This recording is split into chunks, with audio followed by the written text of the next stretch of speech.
Hello friend, জিভে জল চ্যানেলে তোমাদের সকলকে স্বাগতম। আমরা প্রত্যেকেই কম বেশি ঘুগনি খেতে ভালোবাসি, আর সেটা যদি হয় মাংসের চর্বি দিয়ে তাহলে তো আর কথাই নেই। তাহলে চলো কিভাবে বানাচ্ছি দেখে নাও। দেখো, এখানে আমি আলু কেটে রেখেছি আর মটরগুলোকে আগের থেকে ভিজিয়ে রেখেছিলাম। এখানে একটা কুকারের মধ্যে আমি মটর আর আলু একসাথে নিয়ে নিলাম সিদ্ধ করার জন্য। তো নিয়েছি। এবার এখানে একটু জল দিয়ে দিলাম, পরিমাণ মতো নুন আর হলুদ দিয়ে আমি এটাকে সেদ্ধ করে নেব। দেখো, এখানে চাপা লাগিয়ে দিয়েছি আর গ্যাসটা জ্বালিয়ে দিয়েছি। এবার আমি সেদ্ধ হওয়ার জন্য বসিয়ে দিয়েছি কুকারটাকে।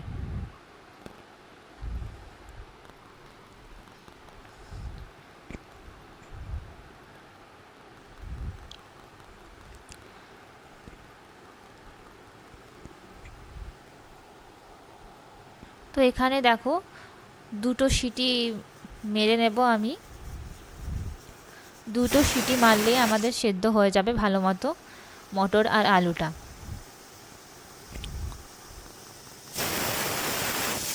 তো এখানে দুটো সিটি মারা হয়ে গেছে। আর এখানে আমি মাংসের চর্বিটাকে আমি এভাবে ছোট ছোট পিস করে কেটে নিচ্ছি। আর এটাকে আমি আগের থেকে নুন হলুদ মাখিয়ে রেখেছিলাম। এইভাবে দেখো, বটিতে করে আমি মাংসর চর্বিগুলোকে কেটে নিচ্ছি। এখানে আমার মাংসের চর্বিগুলো কাটা হয়ে গেছে।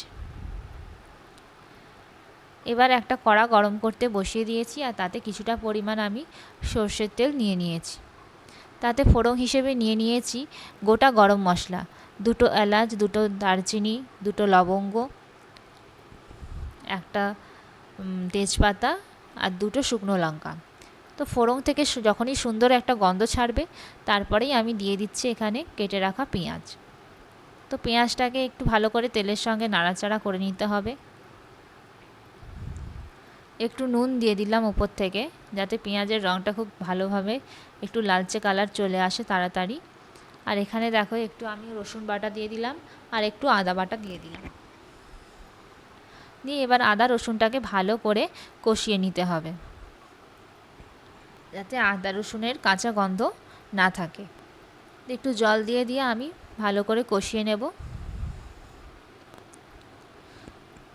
আর রান্না করার জন্য আগে একটা সবথেকে ভালো জিনিস হলো মশলাগুলো খুব ভালো করে কষাতে হবে, তাহলে রান্নার টেস্টও খুব ভালো বেরিয়ে যায়। দেখো, এখানে কেটে রাখা টমেটো দিয়ে দিয়েছি আর তাতে একটু নুন দিয়ে দিয়েছি, যাতে টমেটোটা খুব তাড়াতাড়ি গলে যায়। দিয়ে একটু জল দিয়ে ভালো করে নাড়াচাড়া করে নিচ্ছি। এবার একটু ঢাকা চাপা দিয়ে দিলাম, টমেটোটা গলে যাবে। তো ঢাকা খুলে আমি আবারও ভালো করে টমেটোটাকে পেঁয়াজের সাথে ভালো করে কষিয়ে নিচ্ছি। যত ভালো করে কষাতে পারবে রান্নার টেস্ট ততই বাড়বে।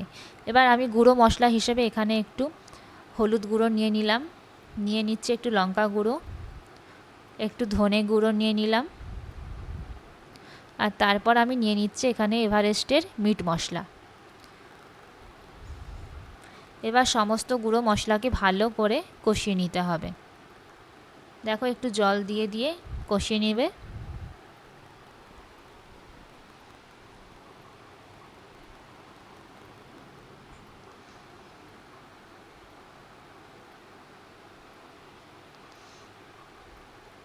এবার আমি দিয়ে দিচ্ছি কাশ্মীরি লাল লঙ্কার গুঁড়ো। এতে করে কালারটা খুব ভালো আসবে, ঘুগনি কালারটা খুব ভালো আসবে। এতে কিন্তু ঝাল বেশি হবে না, রঙটা খুব সুন্দর আসবে। এবার জল দিয়ে দিয়ে ভালো করে আমি নাড়িয়ে নিচ্ছি আবারও। এবার এখানে কেটে রাখা চর্বিগুলো আমি দিয়ে দিলাম। এবার মশলার সাথে চর্বিগুলো খুব ভালো করে মিশিয়ে নিতে হবে, এভাবে একটু কষিয়ে নিতে হবে। এরপর একটু সামান্য জল দিয়ে আমি ঢাকা চাপা দিয়ে দেব। দেখো, একটু ঢাকা চাপা দিয়ে 5 মিনিটের মতো রাখবো। দিয়ে 5 মিনিট পরে ঢাকাটা খুলবো। দেখো কতটা তেল ছেড়ে এসছে। আবারও ভালো করে আমি মিশিয়ে নিচ্ছি।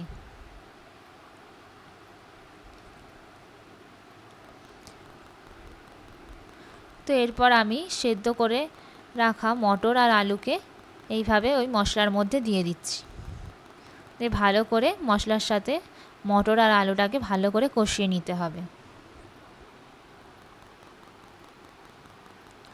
আর একটু জল দিয়ে দিলাম, দিয়ে এবার এটাকে ফুটতে দিব। 5 মিনিটের জন্য একটু ফুটতে দেবো, কারণ এটা ভালো মতোই সেদ্ধ হয়ে আছে মটর আর আলুটা। তো একটু 5 মিনিটের জন্য আমি ফুটতে দিয়ে দিচ্ছি। 5 মিনিট পর দেখো আমি ঢাকাটা খুলে দিচ্ছি।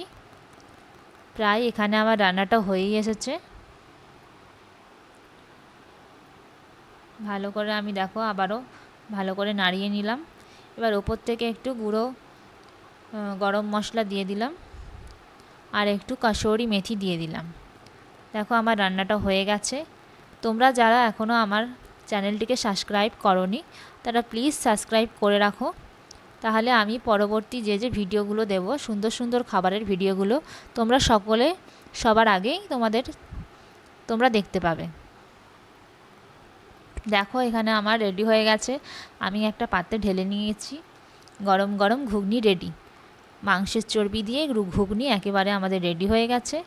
দেখছো দেখতে কতটা লোভনীয় হয়েছে। তোমরাও বাড়িতে একবার বানিয়ে দেখতে পারো, তোমাদেরও ভালো লাগবে। এবার আমি ওখান থেকে একটা কাঁচের বাটির মধ্যে আমি নিয়ে নিচ্ছি পরিবেশনের জন্য।